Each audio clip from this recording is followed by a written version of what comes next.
சென்னையை பாதித்த மிக்ஜாம் புயல் மக்கள் தங்களின் உடைமைகளை இழந்து மழைநீர் தேக்கத்தில் தவித்தார்கள். பாதிக்கப்பட்ட சென்னை மக்கள் அனைவருக்கும் தமிழ்நாடு அரசு சார்பாக முதலமைச்சர் மு.க.ஸ்டாலின் நிவாரண உதவித்தொகையாக ரூபாய் 6000 இன்று வழங்கினார். அதைத் தொடர்ந்து ஆர்கே நகரில் மிக்ஜாம் புயல் அரசு நிவாரண உதவித்தொகை 6000ஐ பயனாளிகளுக்கு 39வது வார்டு மாமன்ற உறுப்பினர் கே. தேவி கதிரேசன் வழங்கினார்.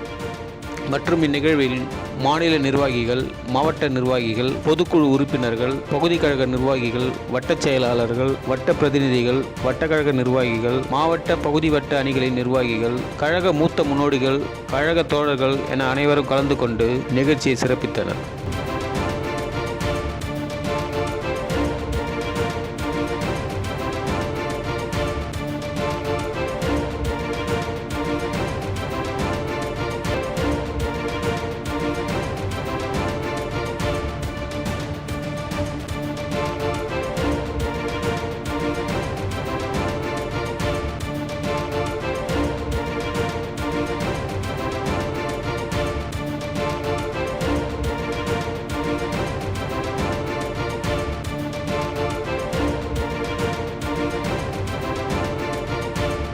H20 மீடியா செய்திகளுக்காக செய்தியாளர் எஸ். ஹரிஹரன்.